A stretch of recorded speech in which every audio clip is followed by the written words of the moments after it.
Welcome to the Strange and Unusual Book Club, where we read horror, fantasy, and sci-fi books and share our thoughts with you.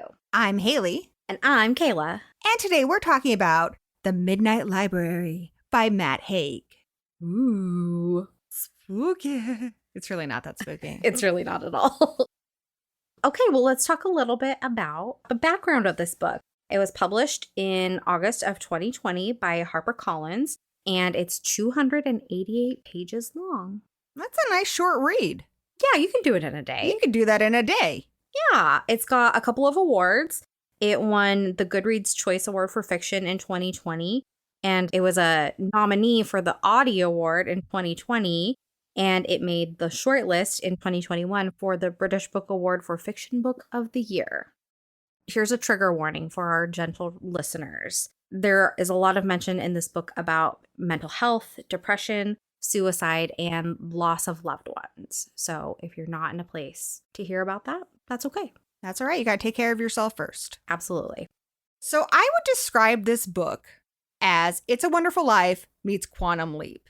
I think you're familiar with It's a Wonderful Life, but if you don't know what Quantum Leap was, it was a TV show in the 90s where this man leaps from different realities where he is in the body of a person and he needs to solve a problem in their life. So it kind of felt like that because she's leaping into so many different variations of herself. And some of them, it's almost like a different person entirely. So I've actually never seen either of those. What? I've never seen It's a Wonderful Life. That's a classic. It's a Christmas classic. I You started hate Christmas? I started it, but when he hits the kids' ears and they start bleeding, I've turned it off. Oh, that tracks. That Yeah. tracks. But then I also have never seen Quantum Leap. I've wanted to. It's on my Oh, list. Scott Bakula, dude. I know. He's the sexiest man since Dracula. Yeah, of course. You need to watch that. I do need to watch it. I also compared it to, in my mind, it's kind of like the book Dark Matter by Blake Crouch, where he is a quantum physicist and finds a way to open up doors to his parallel selves, and they end up hunting him down because they want his life. I feel like that makes sense because they both have the word quantum in them. Yes, very true. So what this book is about, in a nutshell, is there's this gal, her name is Nora Seed, and she's wanting to unalive herself because she feels like she has not reached her potential in life. She feels like she had all these things she was good at. She was good at music. She was good at swimming. She had so much potential to do great things, and yet she works at a record store and she just got fired from that job, so she's feeling extra low. To add to that, her cat just got hit by a car. So unfortunately, she does unalive herself, and where she goes in the afterlife is the Midnight Library. And for her, that is a place full of books on the shelves, and the librarian is the same librarian from her elementary school, and she tells her, think of anything you regret, and we can pick out the book, and you can see what it would be like if you made a different decision. So let's have a little introduction to our characters. Our main character is Nora Seed, and she has a brother, Joe. He has a best friend, Ravi, and he's in the band, or was in the band. For a brief period of time, she was in a band with her brother, and he's really disappointed that they didn't go ahead with that. She kind of backed out, and he thinks that they could have been really successful. And we have Dan, who is Nora's ex-boyfriend. They were going to open up a restaurant together and do like trivia and cool pub things. He's still very much interested in her. He regularly contacts her, and she wonders if that's something that would have been good for her. Yeah, if it could have made her happy. We have Mrs. Elm. She's Nora's childhood librarian and her guide through the Midnight Library.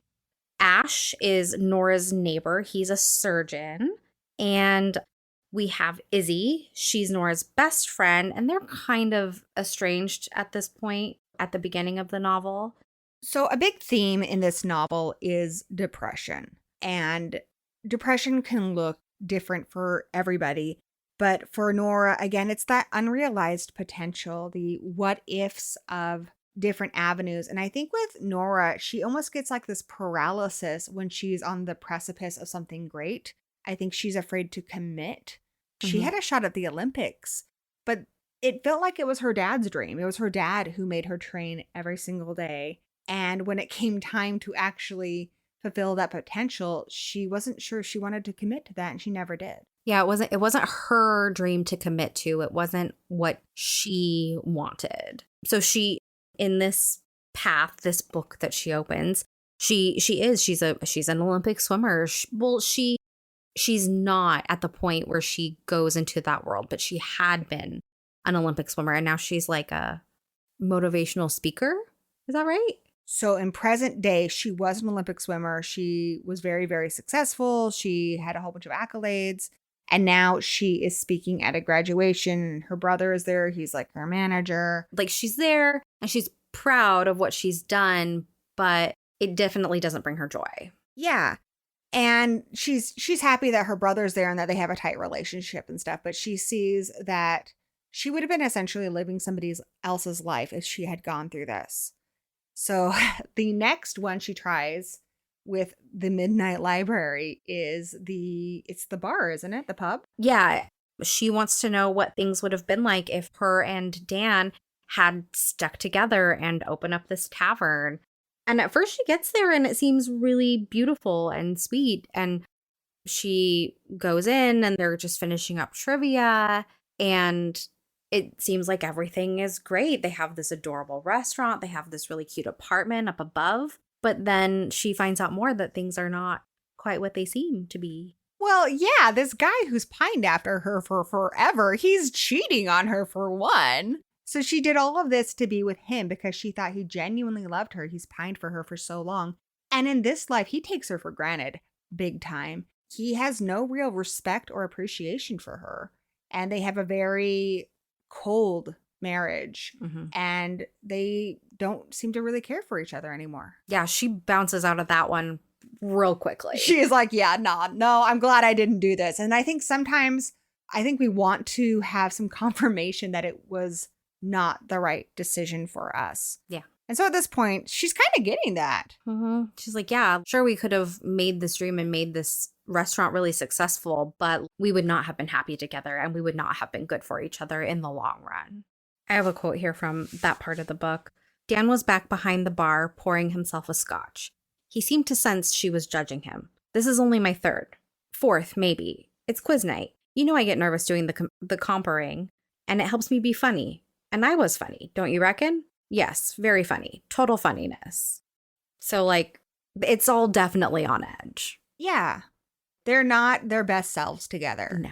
So Nora's next regret ties to a passion she had for glaciers. Glaciology. Glaciology. Did not know that was a thing. Honestly, that was my favorite part of the whole book. I was like, man, I want to be a glaciologist.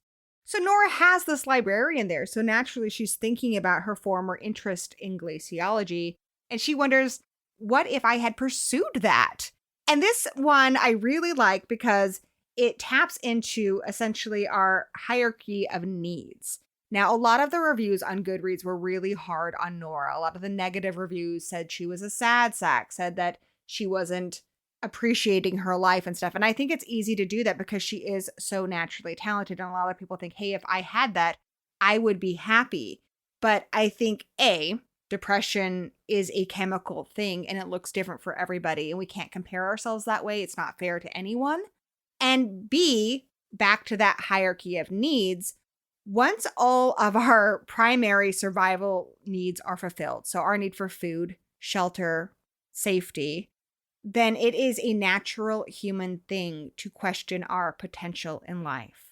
And that is true for all people. So yes, if somebody is homeless, naturally they're not worried about those things. But I don't think it makes anybody who is worried about those things, who has their basic needs fulfilled, necessarily a weaker person for having depression over these type of issues. It doesn't make their feelings invalid. Exactly. Yeah, I agree. And when she's studying these glaciers, she has a lot of other things to focus on. It's cold. They're on a ship. There are polar bears. Her life is on the line out here. So she is a little more distracted and preoccupied by things other than her what ifs and her regrets. And there is a quote in here I really enjoyed. "Library," Nora screamed. "Mrs. Elm, please send me back. This is the wrong life. It is the really, really, really wrong. Take me back. I don't want adventure. Where's the library? I want the library." There was no hatred in the polar bear's stare. Nora was just food, meat, and this was a humbling kind of terror. Her heart pounded like a drummer reaching the crescendo, the end of the song, and it became astoundingly clear to her, finally, in that moment, she didn't want to die. So this is very important for a couple of reasons. One, she realizes when faced with death, she doesn't actually want to die. And I think a lot of people who are debating suicide come to this conclusion. It's not that they really want to die, it's that they are desperate for change. They want the pain to stop. You don't see any alternative or any solution to the situation that you have ended up in. And it hurts so bad that they think anything would be better than this. But when she's in this life or death situation, I think it does give Nora a bit of clarity. However, I don't think we can always just go to somebody who's depressed and say, well, other people have it worse. There are people who are starving in the world. There are people who are without shelter. You could be facing a polar bear right now because depression is chemical. It does not make sense. So we can't rationalize it away. And in Nora's case, I do think this was important because it makes her realize she wants to live, but it is not going to solve the issue of her depression. No, I mean, a logical person can say, I have a home, I have food, I have the love of my dogs and my friends. Why on earth should I possibly be depressed? But that's just how depression operates. It doesn't matter because it is a medical condition. To give an example, depression can also be triggered by changes in medication or in your body. And I remember I was on a new kind of birth control, and I very seriously was considering unaliving myself. I went through the whole plan and everything, and then I got to the point where I was really, really tired. And I was like, you know what? I need to clean up my house and stuff so I don't leave all this for somebody else. And I'm going to go to bed. I will work on this tomorrow. Like, seriously, I am not joking. This was my thought process. I wake up the next day and I was like, what on earth? I don't want that. My life is actually pretty good. And I realized there was something chemically wrong with me, which was the birth control I was on. And I made that change. Thank goodness Yes. you decided to go to bed. Yes, I'm really glad. And I think that is probably the best advice I could give anybody who is seriously thinking about unaliving themselves. Go to bed.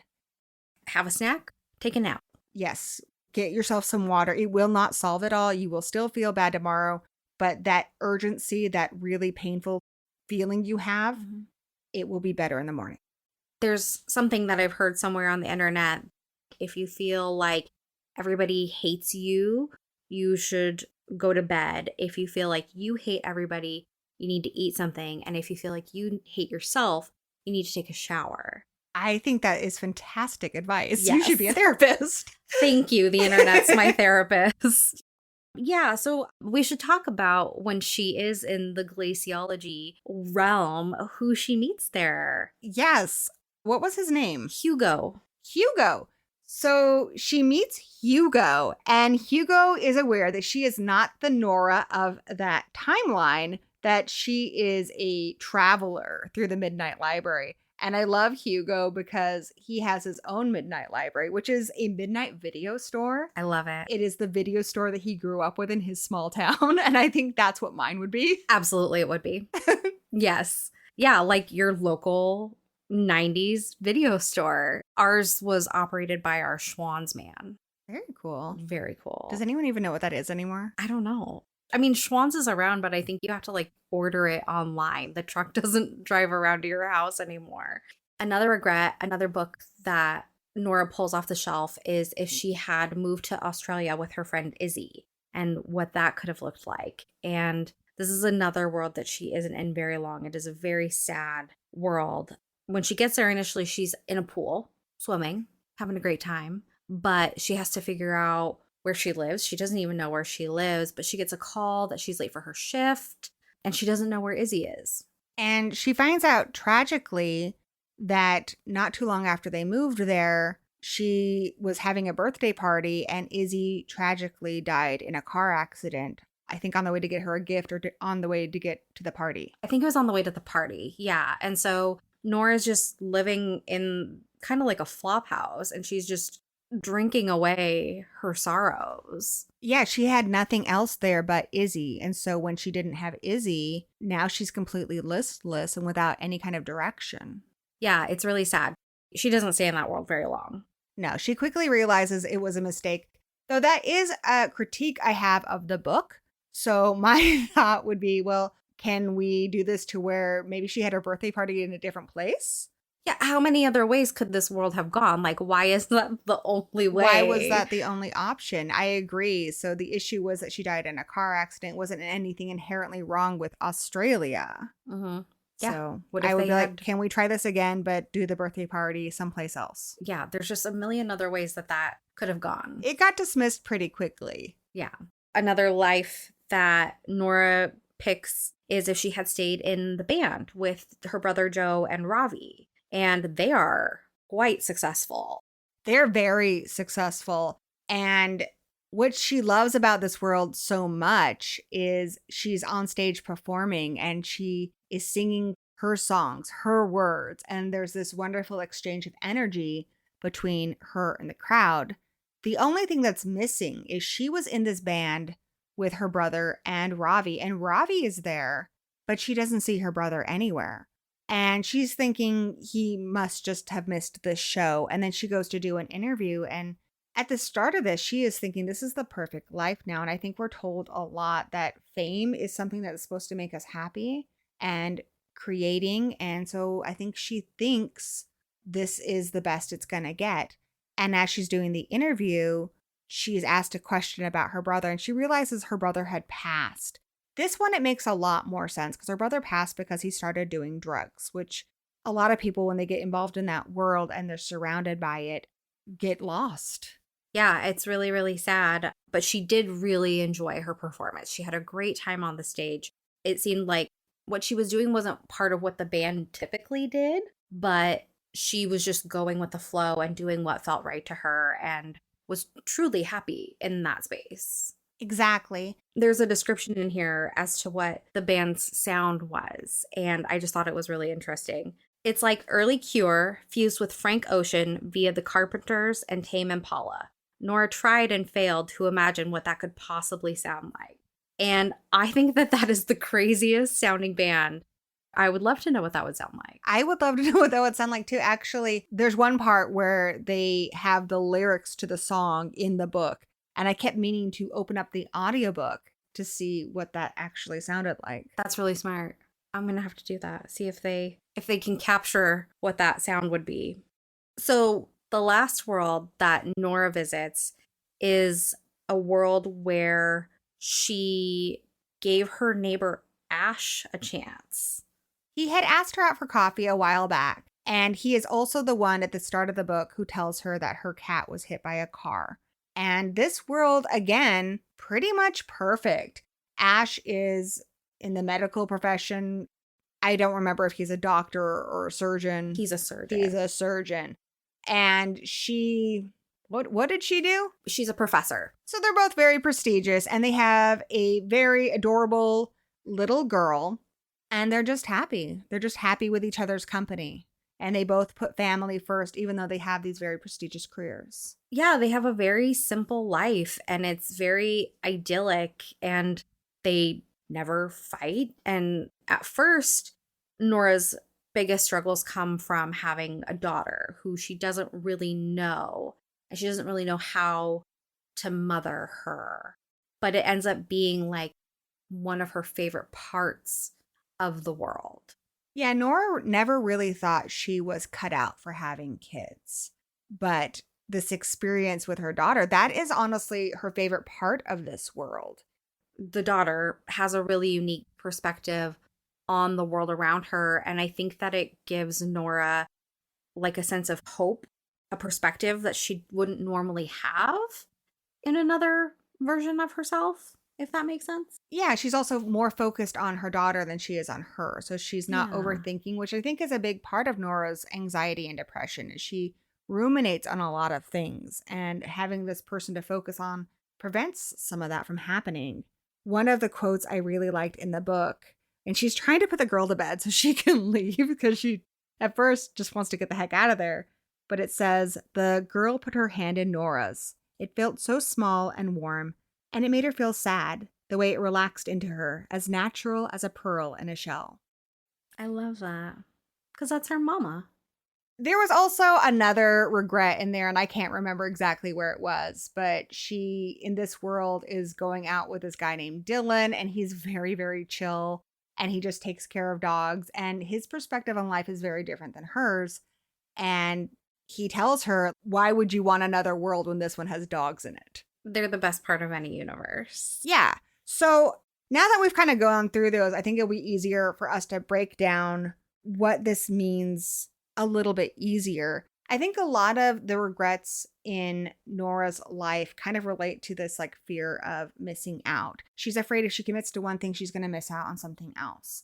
You know, she's in this relationship, well, then she can't travel. If she's in this band, then she can't swim. And I think what it really comes down to is we're told we're supposed to have this great meaning to our life, a great passion. And I think in reality, we have multitudes within us. You can enjoy and participate in many things in your life. You know, being married doesn't mean that you can't also have things you enjoy. You can also swim. You can also be in a rock band. You can be anything.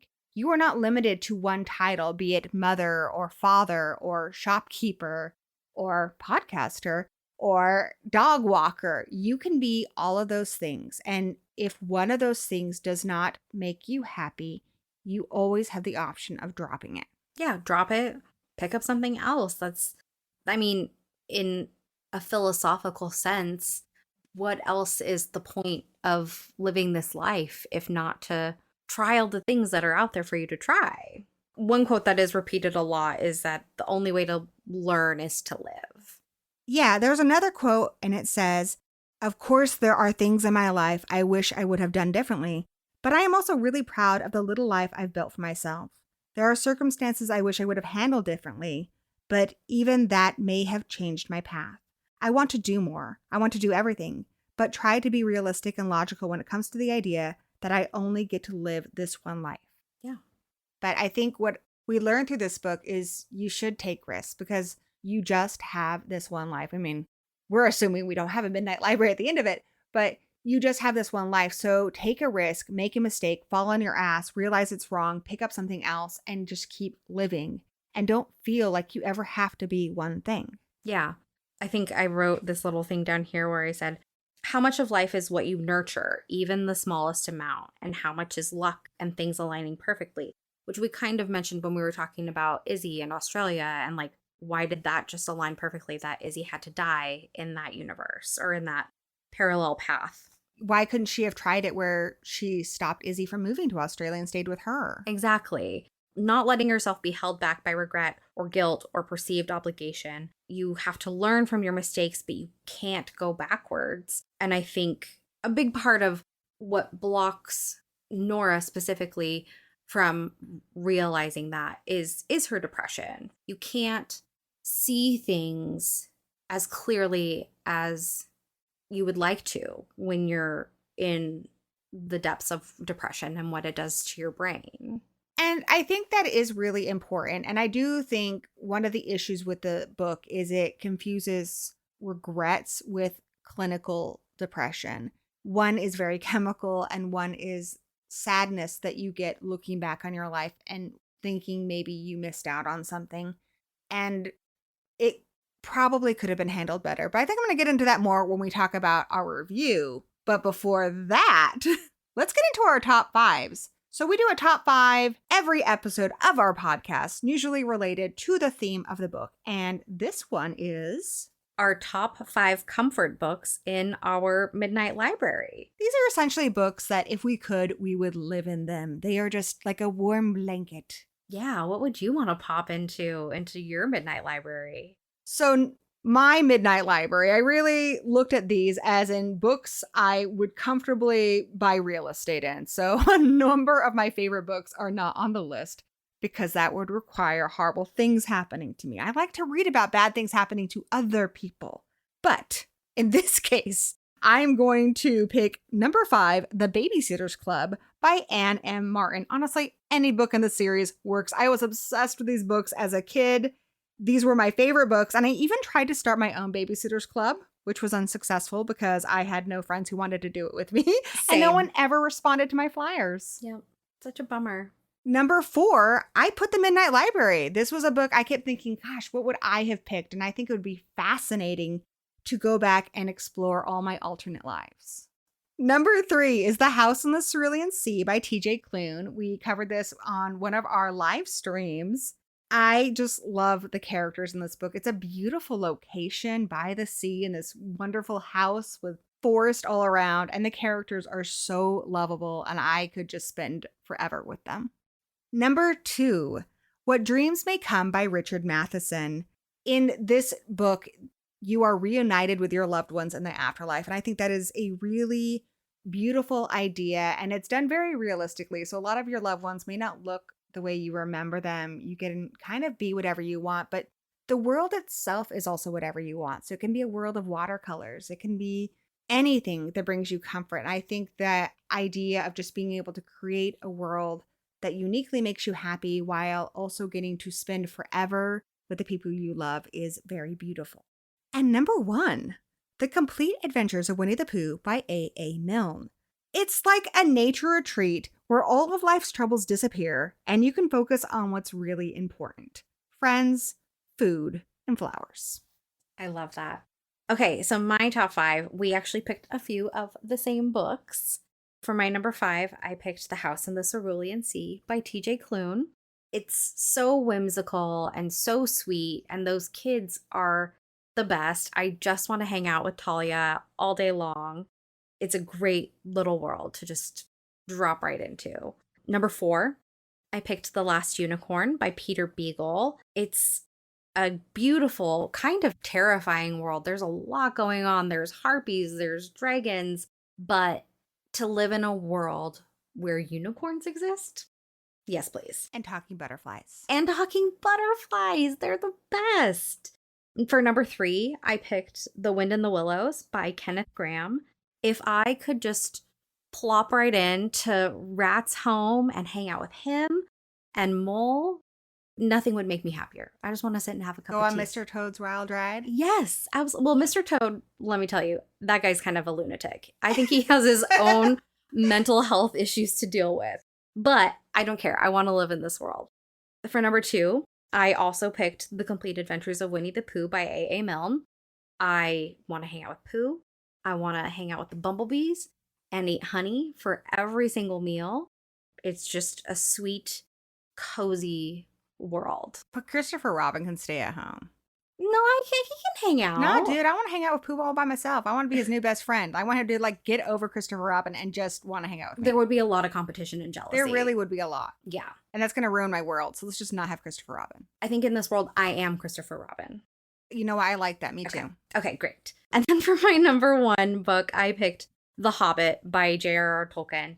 It is the ultimate adventure, but it contains so many comforts and beautiful things, and there's just no other world I'd rather live in. I don't want to live in the Lord of the Rings necessarily, in the trilogy. There's too much evil and danger going on there, but I would want to live in The Hobbit. Second breakfast and a sprinkling of dragons. Yeah, just a little bit of danger.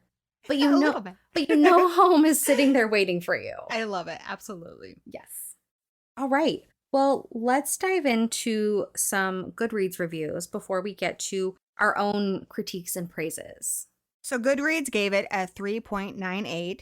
Yeah, a lot of people say that it is moving and relatable. If you look it up on like TikTok or YouTube, it's a very divisive book, but the people who love this book love it. It really spoke to them and helped them through a lot of their own obstacles. And the people who critiqued it mainly said that they didn't like the whiny main character, that it was trite, that it read like a self-help book. Yeah. Here is a 4-star review. I read this book in one sitting. It is a very good read. It reminded me of The Butterfly Effect. I would have rated 5 stars, but I hate repetition. Towards the end, it does get repetitive, listing all of Nora's lives like a stuck record. I do recommend this book to the Strange and Unusual Book Club as a selection of the month. I will be reading more of Mr. Haig's books. Who gave us that review? Mommy B Movie. We love her. We adore her. And a critical review, someone quoted the novel where Nora says, "That is just me. I add nothing. I am wallowing in self-pity." The critic said, "No truer words have been said by Nora. The world's largest wet blanket. Woe is her, folks. 2 stars." Yeah. I mean, this book for Matt Haig was very personal and probably really therapeutic. I have this quote from him. Matt Haig says, "When I was 24, I had a breakdown. I experienced depression, anxiety, and panic disorder and was suicidal for quite a while. My recovery was long and slow. And yet, despite all of that, a lot of goodness came out of that experience. It made me a better, more grateful person, and one that wanted to write about these issues clearly and transparently and shamelessly. Nonfiction is great for this, but sometimes fiction allows you to go even deeper. It can allow you to use fantasy as a way of exploring ideas and experiences. For me, depression was often flavored with the desire to inhabit parallel lives where I had done something differently and ended in a different place. The Midnight Library explores that idea and takes it to the next level, I suppose. Writing it was kind of self-therapy." And we've talked a lot about fiction as therapy, how it can help you work through things. And I think when it's done very well, it helps the author work through things. And then the reader, in turn, finds their own way into the story and they are able to work through things as well. This novel came out in 2020, and not too long after that, we as a culture went through some of the hardest times in our generation. And I think this novel was exactly what some people needed during that time. I agree with that. As for where Matt Haig came up with all of Nora's regrets and the lives that she ventures into, he says, "I gave up piano lessons when I was 12 years old because I was a self-conscious boy trying to fit in. I sometimes wonder what it would have been like to continue with music. So the musician strand of her life definitely overlaps with my own wish fulfillment. I never wanted to be a glaciologist or an Olympic swimmer, though.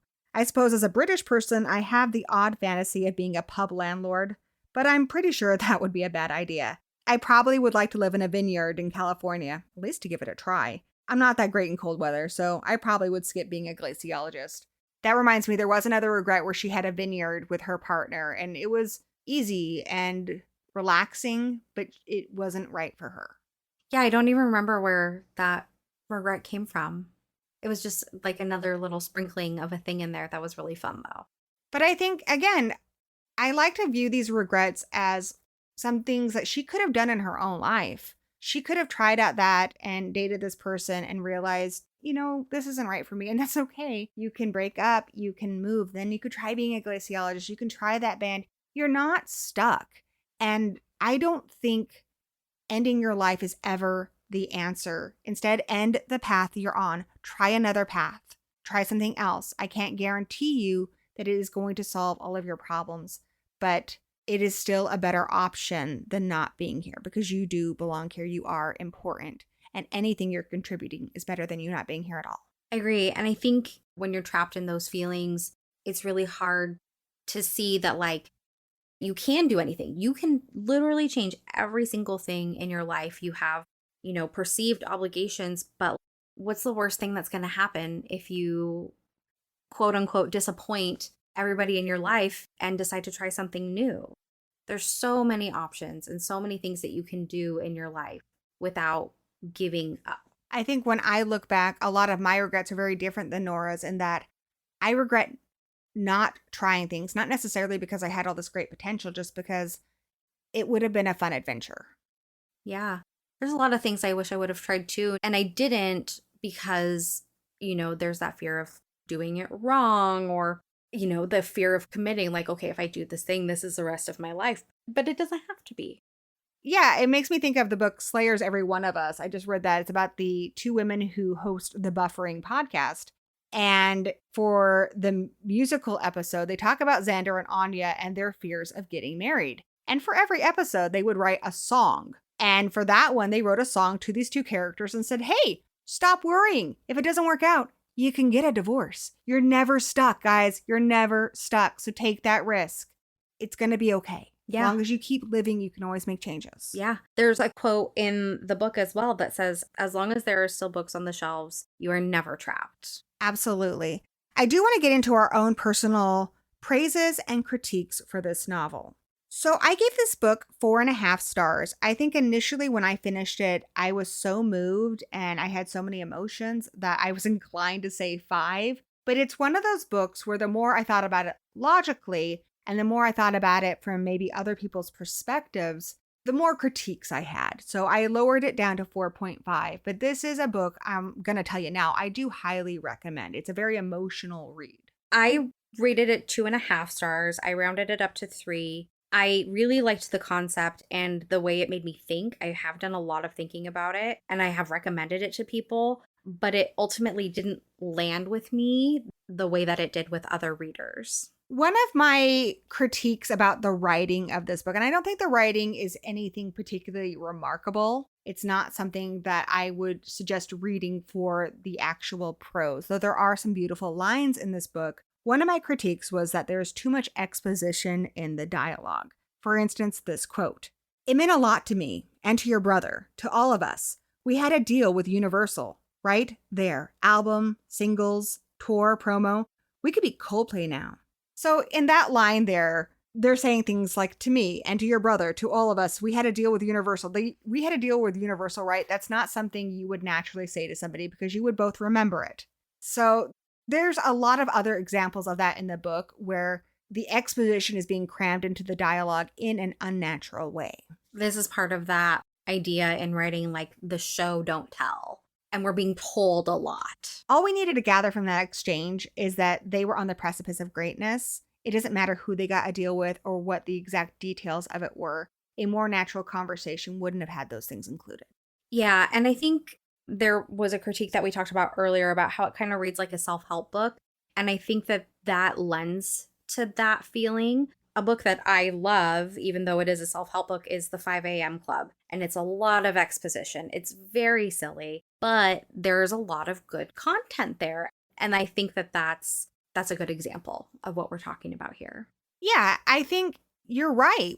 I think what makes people come away with this, with the critique that it reads like a self-help book, is largely that he does over-explain things. He's afraid that his readers are not going to understand his meaning. And so he over-explains it instead of trusting the readers to be smart enough to put the concepts together. I don't think it's done to the point where it's pandering or it's obnoxious, but I can definitely see where people would come away with that feeling due to his over-explanation. And, you know, we read my mom's review, Mummy B Movies review, where she said it was repetitive. I think that's mainly what was repetitive. He keeps repeating his same points over and over again. And we're like, okay, we understand what the theme is. And it's kind of putting the theme before the story. And that can be very irritating. Yeah, I think if this book had been more story focused, I absolutely could have read another 100 pages of this and given it a way higher rating. Because the concept of it and the world is really beautiful and cool. It's just not what the focus was. I think my biggest critique of the novel is when we really break down the themes, his messages about depression are very confusing. It's one thing to have regrets,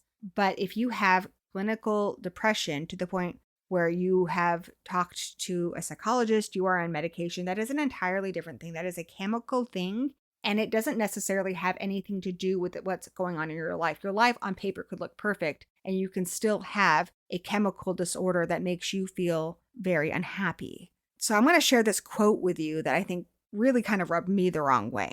This is from a part in the book where she is with Ash and her daughter. And to find out whether or not she's happy in this world, she goes to look for medication. It says, she found the medicine in the kitchen and rummaged through the plasters and ibuprofen and Calpol and multivitamins and runner's knee bandages, but couldn't find any sign of antidepressants. So what rubs me wrong about that is a happy life doesn't necessarily mean that you're off medication. If you have a chemical condition, you are lacking serotonin or something like that, you may need to be on medication for the rest of your life. I have a prescription for anxiety medicine. I also take medicine for ADD. I will likely be on this for the rest of my life. I am happy and fulfilled, and I have my bad days and my good days, but I wouldn't say that I am suffering every single day without reason. And I think, honestly, that's what anxiety and depression as a disorder look like when you cannot logic it away? You cannot rationalize it away. And you're just having this overwhelming feeling and it doesn't make sense. It doesn't make sense because it's chemical and you need that medication. And that medication is not a sign of failure. And that medication does not mean that you are not living your best life. It is enabling you to live your best life. Yeah. It's just like how you might take medicine for diabetes. You need that medicine for diabetes. You will always have diabetes. And if you take this medicine, now you can do the things that you want to do in your life. That's what depression is. It's not a failure. No, it is a medical condition that requires tools to get through. Yeah. And I'm happy that Matt Haig was able to change his perspective and overcome his depression in his young age. But his book here is very limited in that it's very much like, well, if you change your perspective, you can overcome this. It also requires talking to a therapist, having a good support system, making healthy choices in your life. It's not a matter of just changing your perspective. I think there are different types of depression, right? Like there's chronic chemical depression, and then there's also periods of depression, and maybe you only need medication for a short period, and then you can see a therapist and kind of work through things and give you tools, and then you can get off the medication. But that's not the truth for everybody.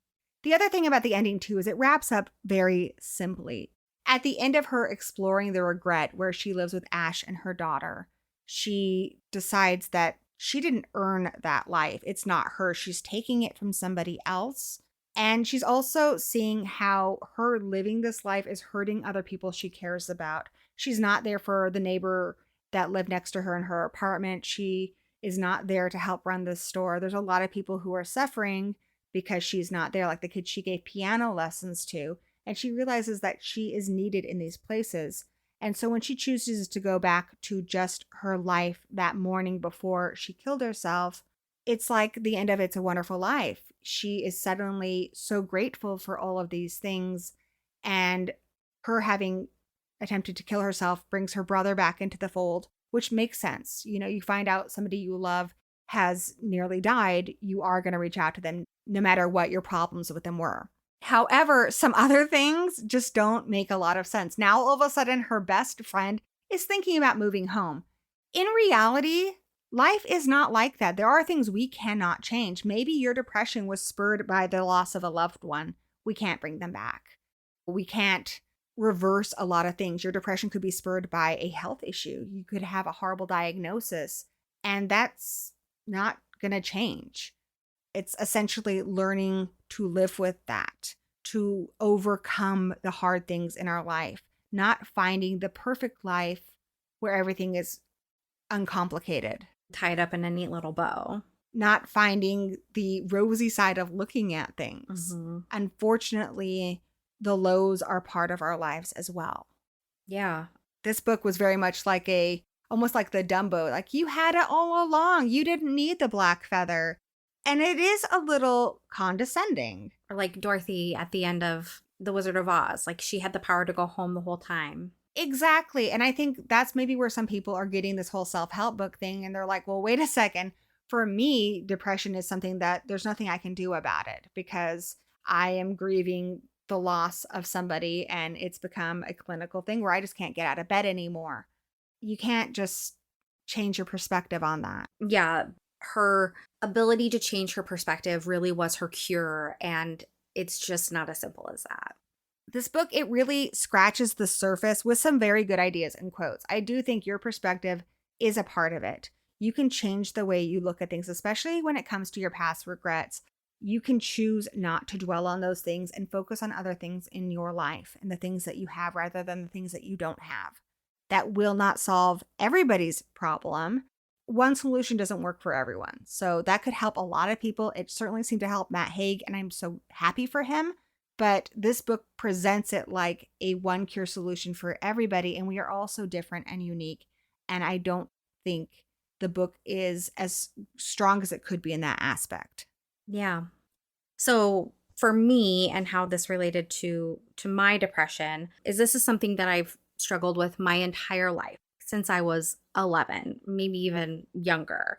and I will likely continue to struggle with this for the rest of my life. So, this book didn't really reflect my experience with depression. That doesn't mean it's nobody's. I feel it oversimplifies what causes depression. Like, if Nora had just fixed one thing, she might not be depressed. Or if she'd made a different choice, her life would be better. But I don't think that that's the way life works. And maybe it makes me a bit of a nihilist, but I really feel like none of those things really matter. You matter, but nothing really matters, if that makes sense. Yeah. All you can do is go forward. You can look at your past and you can learn from it, but you can really control a lot about your own path, medical conditions notwithstanding. Depression may be chronic or it can be situational. Those still look different for every single person experiencing them, but they are still medical conditions like diabetes or a broken foot. Absolutely. You had a great idea about what you would have liked to see in the ending.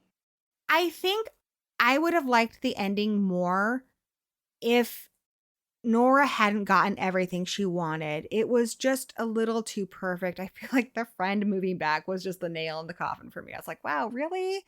And I still enjoyed this book, so don't get me wrong.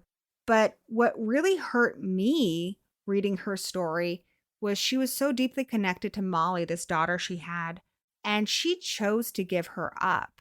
I thought about the movie About Time, where in that one, the man is a time traveler, and at one point he has a child that he deeply loves, but he has to go back and change something because in the current timeline, his sister was killed by something that happened.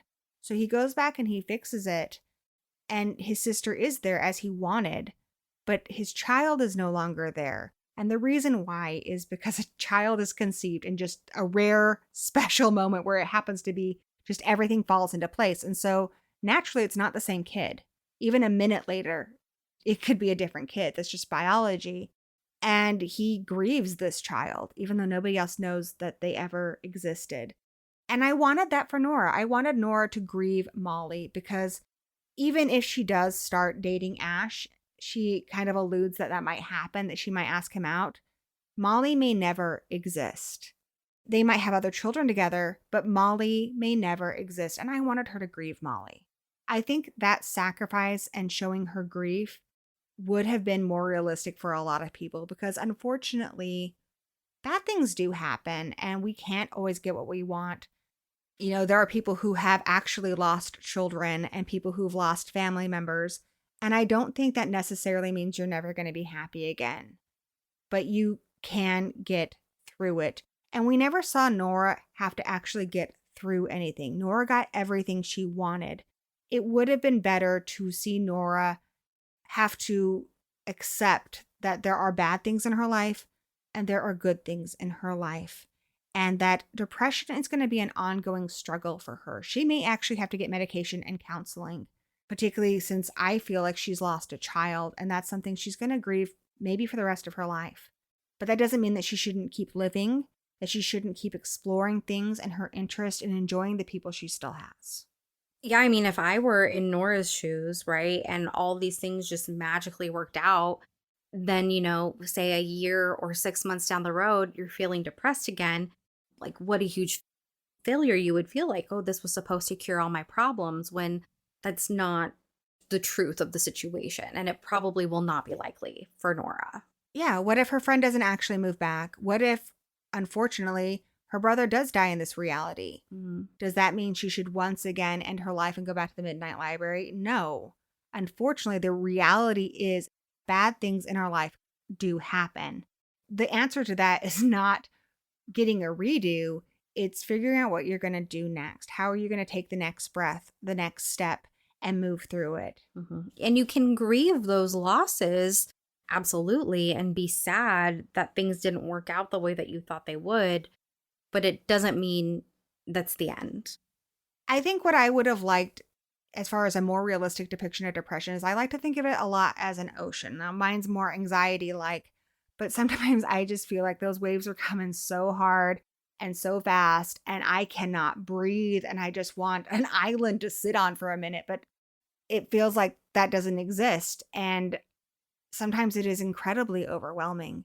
But eventually those waves, they calm, and there are still waters again, and I can lay on my back and coast. And I'm like, okay, this is good. It's not forever. And even when it's something that can't be reversed, if we just keep moving forward, it will hurt a lot less. I like that. That's really beautiful. So some things to look forward to. Studio Canal is working on a film adaptation. I think that's really great. And I think a perfect casting for Nora would be the actress who narrated the audiobook, Carey Mulligan. I loved her in The Great Gatsby, and I loved her in Promising Young Woman. I think she would be a fantastic Nora. That's great. I don't think I've seen either of those. They're fantastic. Yeah, I think there's so many wonderful English actors. There's no way it could go wrong. I absolutely hope that they do make this a British production, because that is a big part of the book and a big part of the way things are phrased. Just a lot of it feels so English. So I really hope that they bring a lot of English people on board for this production. Yeah, me too. Yeah, there's no release date. It's in its early stages of production, but that is something that we'll have to keep our eyes out for. And we just talked about the audiobook. I listened to the audiobook while also reading the book. I need to go back and listen to the part with the song, because I think that'd be really cool. But Carey Mulligan does a fantastic job. And the book itself is also a good book to read physically. So I think you can do either one and have a great experience. Absolutely. I think if you like this book, or you like the idea of this book, another book that you could check out would be Dark Matter by Blake Crouch. For me, if you enjoy this book, I would recommend What Dreams May Come by Richard Matheson. I think it tackles a lot of this book, but it does it in a much more realistic way. In that book, a man has died in a car accident and his wife has killed herself. And because she has killed herself, she's trapped in a purgatory where she no longer remembers any of the good things in her life. And he has to fight through hell, essentially, to get her back. And yeah, I think it's a lot like this in how we deal with grief and depression, but there are no easy answers. Yeah. Something that I was thinking while we were reading the book was that if you were a person who was into philosophy, there's probably a lot that you could get out of it. She's really big into philosophy, Nora is, and she talks a lot about philosophers and quotes them and stuff. And so I do think if that's something a reader was into. Absolutely. I think it's definitely a book for people who are interested in philosophy. A lot of philosophers are quoted in this book. I didn't recognize any of them, but if that's your thing, you probably would. Absolutely. So what are we reading next? So next, we're going to take a hard left turn, and we're going to be reading The Exorcist by William Peter Blatty. I am so excited. I actually just finished reading it, and it's incredible. So spoiler alert, it's a fantastic novel. I am so excited to delve into the themes and meanings behind this incredibly spooky and surprisingly funny book. Yeah, we're going to have a lot to say about it. And of course, if you're not familiar with The Exorcist, despite its very famous movie and the very famous book, it is about an actress whose daughter becomes very, very ill. She explores every medical possibility before deciding that her daughter is possessed by a demon, and the only way to cure her is with an exorcism. I love it. I'm so excited. So if you want to join and participate in the Strange and Unusual Book Club, you can find us on Goodreads, Blue Sky, Instagram, Facebook, YouTube, Spotify, Apple, Amazon, all the places you're going to find your podcasts. You can find us. You can also visit our website. It's subcpodcast.com. There you can listen to the episodes. You can also find links to all of our social media. If you listen and you feel so inclined, please leave us a review, give us feedback, tell us what you like, what you don't like, subscribe, all the things. We really want this to be a conversation with you, so we definitely want to hear your input on the podcast itself, the books we're reading about. So please reach out to us through all of our social media channels or our website and let us know how we can improve. And your reviews on podcasting platforms will really help the podcast so much. Yes, thank you so much. Until the next chapter, stay weird and keep reading. Pew, pew, pew.